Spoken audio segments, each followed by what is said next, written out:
3.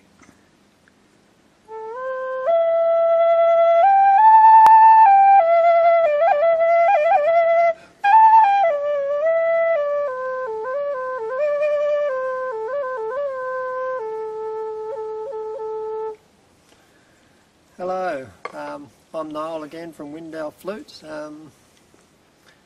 This video is to show you about the replacement, or not the replacement, the placement of a fipple or a bird, as the Americans call them birds.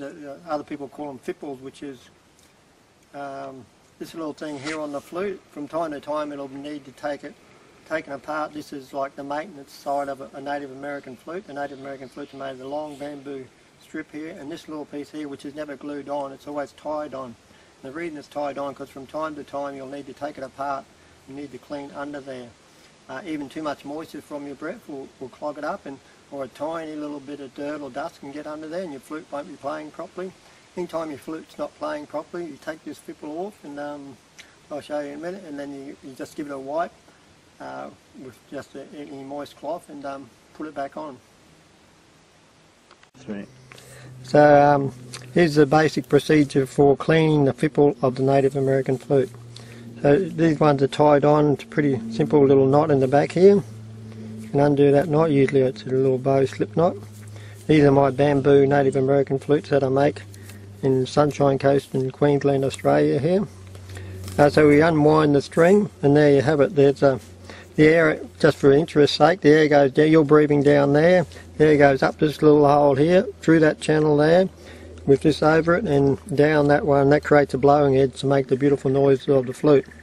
So when you've taken it apart, you just find yourself a cloth and give that a bit of a wipe there, a bit of a wipe there. That should be all that's needed. Like often the too much moisture from your breath will usually do it. It clogs up and not sounding properly. So what you've got to do once it's taken off, or sometimes you might have just accidentally fallen off, so you'll need to know where to put it back on, and that's the important thing. Some people forget and then they can't play their flute anymore. So this is about the placement of the fipple or bird on the Native American flute. So these ones I make, which are curved. That some people have a straight one there, but mine are all curved. So you get the bit of bamboo, and you're putting it over the first hole, and you're lining up with the second hole, and that's the spot there. So that curve of the bamboo lines up with the outside curve of that hole, and you just it covers a little groove in the flute. So you hold that on there, and you'll put the string back on. You leave it probably a couple of inches, like 10 centimetres or something, on the hanging over your flute. And this is just aesthetics. You can put it on any way you like, but this always looks good if you wind your string up. Then you wind it back up so you have a nice even flow of string onto your fipple or bird. When you've wound it up enough, that's nice and even. You come out the back of the flute here. You're going to tie it up.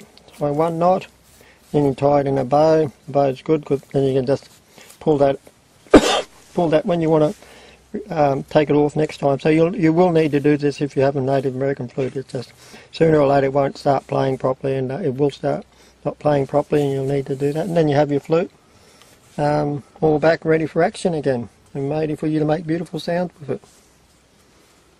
3.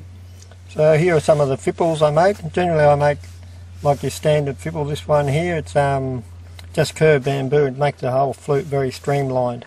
I occasionally make also some of the fipples that have or a bird, as the Americans call them. They can be made out of virtually anything. So I find little Buddhas and frogs, and I've done turtles and shells. Yeah, just for my own interest, and also makes a bit more variety in the flutes, depending on what people like. So there's all the standard flutes, standard streamlined curved bamboo fipple.